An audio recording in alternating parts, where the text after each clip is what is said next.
ఓం శ్రీ సమర్థ సద్గురు సాయినాథ్ మహారాజ్ కి జై. ఓం సాయిరామ్. శ్రీ సాయినాథాయ నమః. శ్రీ సాయి సచ్చరిత్రము 6వ రోజు పారాయణం 38వ అధ్యాయం. ప్రస్తావన.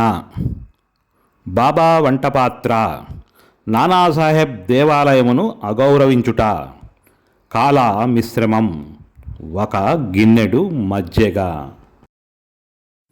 ప్రస్తావన. ఓ సద్గురు సాయి, నీవు పావనమూర్తివి, ప్రపంచమంతటికి సంతోషమును ప్రసాదించితివి, భక్తులకు మేలు కలుగజేసితివి, నీ పాదములను ఆశ్రయించిన వారి బాధలను తొలగించితివి, నిన్ను శరణుజొచ్చిన వారిని ఉదార స్వభావుడగుటచే వారిని పోషించి రక్షించెదవు, నీ భక్తుల కోరికలు నెరవేర్చుటకు వారికి మేలు చేయుట కొరకు నీవవతరించెదవు. పవిత్ర ఆత్మయను ద్రవసారమును బ్రహ్మమనడి అచ్చులో పోయగా దాని నుండి యోగులలో అలంకారమగు సాయి వెడలెను. ఈ సాయి ఆత్మారాముడే. స్వచ్ఛమైన దైవికానందమునకు వారు పుట్టినిల్లు. జీవితేచ్ఛలన్నీ పొందినవారై వారు భక్తులను నిష్కాములను చేసి విముక్తులను చేసిరి. బాబా వంటపాత్ర. యుగ యుగములకు శాస్త్రములు వేరువేరు సాధనములను ఏర్పాటు చేసి ఉన్నవి. కృతయుగములో తపస్సు, త్రేతాయుగంలో జ్ఞానము, ద్వాపర యుగంలో యజ్ఞము, కలియుగంలో దానము చేయవలనని శాస్త్రములు ఘోషించుచున్నవి. దానములన్నింటిలోనూ అన్నదానమే శ్రేష్టమైనది. మధ్యాహ్నం 12 గంటలకు భోజనము దొరకనిచో మనము చాలా బాధపడదము. అట్టి పరిస్థితిలో ఇతర జీవులు కూడా నట్లే బాధపడును. ఈ విషయము తెలిసి ఎవరైతే పేదలకు ఆకలితోనున్న వారికి భోజనము పట్టేదరో వారే గొప్ప దాతలు. తాత్రేయోపనిషత్తు ఇట్లు చెప్పుచున్నది, ఆహారమే పరబ్రహ్మ స్వరూపము, ఆహారం నుండియే సమస్త జీవులు ఉద్భవించినవి, చచ్చిన పిమ్మట నవి తిరిగి ఆహారంలో ప్రవేశించును. మిట్ట మధ్యాహ్నం మన ఇంటికెవరైనా అతిథి వచ్చినచో వారిని ఆహ్వానించి భోజనం పెట్టుట మన విధి. ఇతర దానములు అనగా ధనము, బట్టలు మొదలగున్నవి ఇచ్చినప్పుడు కొంత విచక్షణ కావలను. కానీ ఆహారం విషయంలో నట్టి ఆలోచన అనవసరము. మన ఇంటికి మిట్ట మధ్యాహ్నం ఎవరైనా వచ్చినో వారికి మొట్టమొదట భోజనం పెట్టవలను. కుంటి, గుడ్డి, రోగిష్ఠులు వచ్చినచో వారికి మొట్టమొదట భోజనం పెట్టిన పిమ్మట ఆరోగ్యవంతులకు, అటు పిమ్మట మన బంధువులకు పెట్టవలెను. మన బంధువులు మొదలుగున్న వారికి పెట్టుట కంటే నిస్సహాయులైన అంగవికలురు తదితరులకు పెట్టుట ఎంతో శ్రేయస్కరం. అన్నదానము లేకున్నచో ఇతర దానములు ప్రకాశించవు. ఎట్లనా చంద్రుడు లేని నక్షత్రము వలె, పతకము లేని కంఠాభరణము వలె, పింఛము లేని కిరీటము వలె, కమలము లేని చెరువు వలె, భక్తి లేని భజన వలె, కుంకము బొట్టు లేని పుణ్యస్త్రీ వలె, బొంగురు కంఠము గలవాని పాట వలె, ఉప్పు లేని మజ్జిగ వలె రుచింపవు. అన్ని వ్యంజనముల కంటే పప్పుచారు ఎట్లు ఎక్కువో అట్లే అన్ని పుణ్యములలో అన్నదానం ఎక్కువ. బాబా ఆహారం ఎట్లు తయారు చేసి పంచిపెట్టెదరో చూచెదము. బాబా కొరకు చాలా తక్కువ భోజనము కావలసి ఉండెను. అది కొన్ని ఎండ నుండి భిక్షాటనము చేసి తెచ్చుకొనిడి వారని ఇదివరకే తెలుసుకుంటిమి. ఏనాడైనా అందరికీ భోజనం పెట్టవలననే బాబా నిశ్చయించుకున్నచో మొదటి నుండి చివరి వరకు కావలసిన ఏర్పాట్లన్నీయును వారే స్వయముగా చేసుకొనిడివారు. ఈ విషయమై వారు ఇతరులపై ఆధారపడలేదు, ఎవరిని బాధ కలిగించలేదు. మొట్టమొదట బజారుకు వెళ్ళి ధాన్యమును, పిండి, మసాలా దినుసులు మొదలగున్నవి అన్నీయును నగదునిచ్చి కొరడివారు. వారే విసురుచుండెడివారు. మసీదు ముందున్న ఖాళీ స్థలంలో మధ్యన పొయ్య పెట్టి దానిపై పెద్ద వంట పాత్రలో కొలత ప్రకారం నీళ్లు పోసి పెట్టేడివారు. వారి వద్ద వంట పాత్రలు 2 గలవు. ఒకటి పెద్దది, 100 మందికి సరిపోవునది. రెండవది చిన్నది, 50 మందికి మాత్రం సరిపోవునది. ఒకప్పుడు చక్కెర పొంగలి వండేవారు, మరొకప్పుడు మాంసపు పలావు వండేవారు. ఒకప్పుడు పప్పుచారు ఉడుకున్నప్పుడు గోధుమ పిండి బిళ్ళలు అందులోనికి వదిలిడివారు. మసాలా వస్తువులను చక్కగా నూరి దానిని వంటపాత్రలో వేసేవారు. పదార్థాలు చాలా రుచిగా నుండుటకెంతో శ్రమ తీసుకునే వల్లనో అంత శ్రమ పడుచుండెడివారు.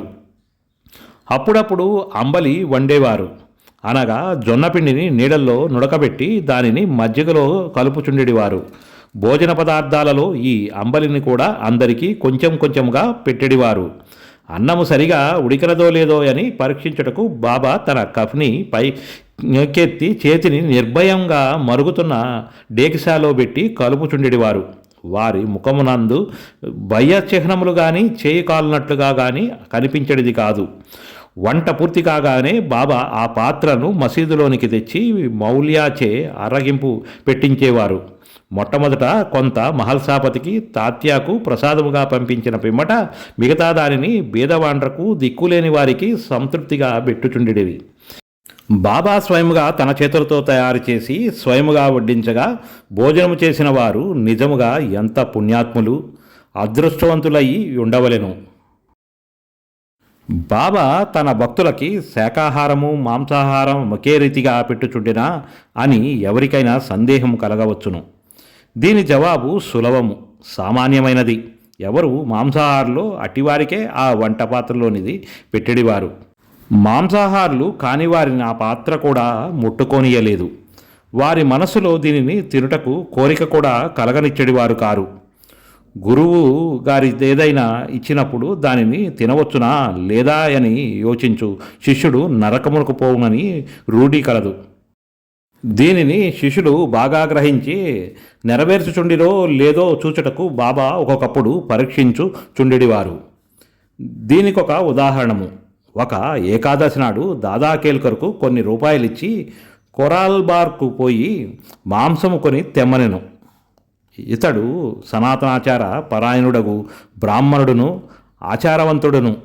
సద్గురువుకు ధనము ధాన్యము వస్త్రములు మొదలగున్నవి ఇచ్చుట చాలదనియు కావలసినది అక్షరాల గురువు ఆజ్ఞ పాటించటే అనియు గురువు ఆజ్ఞానుసారము నెరవేర్చుటయే అనియు ఇది ఏ నిజమైన దక్షిణ అనియు దీనివల్ల గురువు సంతుష్టి చెందెదరనియు అతనికి తెలియను. కనుక దాదాకేల్కర్ దుస్తులు ధరించి బజారుకు బయలుదేరును. కానీ బాబా అతనిని వెంటనే పిలిచి తానే స్వయంగా పోవలదనియు ఇంకెవరినైనా పంపమని అనెను. అతడు పాండు అను నౌకర్ను పంపెను.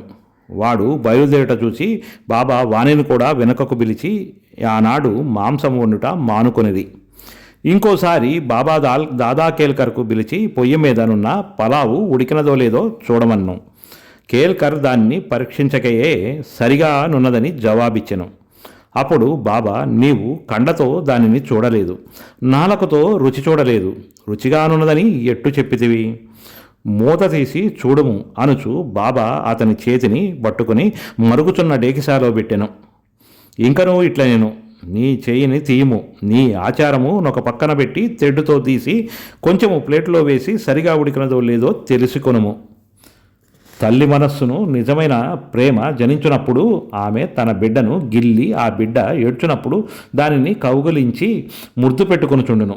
అట్లనే బాబా కూడా కన్న తండ్రి వలె దాదాకేల్కర్ను ఈ విధముగా గిల్లెను. నిజముగా ఏ యోగి కానీ గురువు కానీ తన శిష్యులకు నిషిద్ధాహారము తిని చెడిపోమ్మని చెప్పడు. ఈ విధముగా బాబా పలావు వండుట 1910 సంవత్సరం వరకు జరుగుచుండెడిది. పూర్వం చెప్పిన రీతిగా దాసగుణ బాబా కీర్తిని తన హరికథల ద్వారా బొంబాయి రాష్ట్రంలో వెల్లడి చేసెను. ఆ ప్రాంతము నుండి ప్రజలు తండోపతండములుగా షిరిడీకి వచ్చుచుండిరి. కొలది దినముల్లో షిరిడీ యొక్క పుణ్యక్షేత్రమాయెను. భక్తులనేక రకముల ఆహారములను బాబాకు నైవేద్యముగా పెట్టుచుండిరి. వారు తెచ్చిన పదార్థములు ఫకీరులు బేదలు తినగా నింకను మిగులుచుండిరివి. నైవేద్యమును ఎట్లు పంచిపెట్టేడివారో చెప్పుటకు ముందు బాబా షిరిడీలోని దేవాలయముల యందు నందుండు దేవతల యందును గల గౌరవమును చాటెడు. నానాసాహెబ్ చందోర్కర్ కథ తెలిసికొందుము. నానాసాహెబ్ దేవాలయమును అగౌరవపరచుట. ఎవరికి తోచినట్లు వారు ఆలోచించి ఊహించి బాబా బ్రాహ్మణుడని కొందరు, మహమ్మదీయుడని మరికొందరు చెప్పుచుండిరి. నిజముగా బాబా ఏ జాతికి చెందినవారు కారు. వారెప్పుడు పుట్టారో, ఏ జాతి యందు పుట్టారో, వారి తల్లిదండ్రులెవరో ఎవరికీ తెలియదు. కనుక వారు బ్రాహ్మణుడుగా గాని మహమ్మదీయుడుగా గాని ఎట్టు కాగలరు? వారు మహమ్మదీయులైనచో మసీదులో నెప్పుడు దునినెట్లు మండునెత్తురు. అచ్చోట తులసీ బృందావమును ఎట్లుండును? శంఖమురుదుటకెట్లు ఒప్పుకొందురు? గంటలను మ్రోయించుటకెట్లు సమ్మతింతురు? సంగీత వాయిద్యములు నెటుల వాయించునిత్తురు? హిందువుల మత ప్రకారము షోడాచార పూజలు ఎట్లా జరగనిత్తురు? వారు మహమ్మదీయులైనచో వారి చెవులకు కుట్లు రంధ్రములు ఎట్లుండును?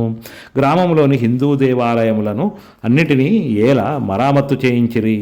బాబా హిందూ దేవాలయాలను దేవతలను ఏమాత్రము అగౌరవించినను ఊరుకొనడి వారు కారు.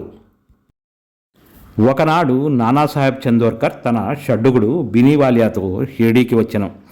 బాబా వద్ద కూర్చుని మాట్లాడుచుండగా నానా మీద బాబా హఠాత్తుగా కోపించి, నా సహవాసము ఇన్నాళ్ళు చేసియు నిట్టునేలా చేసితివి అనెను. నానాసాహెబ్ మొదట దీన్ని గ్రహించలేకపోయెను. కనుక అదేమిటో వివరించవలసిందిగా ప్రార్థించెను. కోపర్గాము నుండి షిర్డీకి ఎట్టు వచ్చితివని బాబా అతనిని అడిగెను. నానాసాహెబ్ వెంటనే తన తప్పు గ్రహించెను. సాధారణంగా షిర్డీకి పోవునప్పుడెల్లా నానాసాహెబ్ కోపర్గాంలో దిగి దత్తదర్శనం చేసుకునేవాడు. కానీ ఈసారి తన బంధువు దత్తభక్తుడైనప్పటికీ అతన్ని కూడా వెళ్ళనీయక ఆలస్యమైపోవునని చెప్పుచూ తిన్నగా షిర్డీకి చేర్చెను. ఇదంతయు బాబాకు తెలియజేయచ్చు తాను గోదావరిలో స్నానం చేయనప్పుడు డొక ముళ్ళు పాదములో గుర్చుకుని తనను చాలా బాధ పెట్టినని చెప్పెను. బాబా అది కొంతవరకు ప్రాయశ్చిత్తమే అనచు నిక మీదట జాగ్రత్త అని హెచ్చరించెను. కాల మిశ్రమము. ఇక నైవేద్యములెట్లు పంచిపెట్టెడివారో చూచెదము. హారతి పిమ్మట భక్తులందరికీ ఊదితో తమ ఆశీర్వాదములు ఇచ్చి పంపివేసిన పిమ్మట బాబా మసీదులోకి పోయి నింబారు వైపు వీపు పెట్టి కూర్చుండిచుండిరి. కుడివైపు ఎడమవైపు భక్తుల పంక్తులలో కూర్చునుచుండిరి. నైవేద్యము తెచ్చిన భక్తులు పళ్ళెములను మసీదులో పెట్టి బాబా ఆశీర్వాదములకై ఊదీకై కనిపెట్టుకుని బయట నిలుచుండిరి. అన్ని రకముల ప్రసాదములు బాబాకు వచ్చుచుండెనువి. పూరీలు, మండిగలు, బొబ్బట్లు, బాసుంది, సాంజ, పరమాన్నము మొదలుగున్నవన్నీను ఒకే పాత్రలో వేసి బాబా ముందుంచువారు. బాబా దీనిని దైవమునకు అర్పించి పావనమునర్చి చుండేవారు. అందులో కొంత భాగము బయట కనిపెట్టుకుని ఉన్న వారికి పంచి తక్కినది బాబాకు అటు నిటు 2 వరుసలా కూర్చుండిన భక్తుల సంతృప్తిగా తినుచుండిరి. శ్యామ నానాసాహెబ్ నిమోనుకరు వడ్డించుచుండువారు. వచ్చిన వారికి సౌకర్యములను వీరు చూచువారు. వారా పని అతి జాగ్రత్తగాను ఇష్టముగాను చేయువారు. తిన్నట్టి ప్రతి రేణువు కూడా తృప్తి అయ్యే సత్తువ కలగచేయుచుండెను. అది అట్టి రుచి, ప్రేమ, శక్తి కలిగిన ఆహారము. అది సదా శుభ్రమైనది, పవిత్రమైనది. ఒక గిన్నెడు మజ్జిగ. ఒకనాడు హేమట్ పంతు మసీదులో నందరితో కడుపు నిండా తినెను. అట్టి సమయమున బాబా అతనికి ఒక గిన్నెడు మజ్జిగ త్రాగుమని ఇచ్చెను. అది తెల్లగా చూచటకు కింపుగా నుండెను. కానీ అతని కడుపులో ఖాళీ లేనట్లుండెను. కొంచెము పీల్చగా అది మిక్కిలి రుచిగా నుండెను. అతని గుంజాటనమును కనిపెట్టి బాబా అతనితో నిట్లనియే, దానినంతయు త్రాగుము, నీకిక మీదట ఇట్టి అవకాశము దొరకదు. అతడు వెంటనే దాన్నంతయు తాగెను. బాబా పలుకులు సత్యమయ్యను. ఎలన త్వరలోనే బాబా సమాధి చెందిరి. పాఠకులారా, హేమట్ పంతుకు మనము నిజముగా నమస్కరించవలెను. అతడు గిన్నెడు మజ్జిగను ప్రసాదముగా త్రాగెను. కానీ మనకు కావలసినంత అమృతమును బాబా లీలల రూపముగా నిచ్చెను. మనము ఈ అమృతమును గిన్నెలతో తాగి సంతుష్టి చెంది ఆనందించదుముగాక.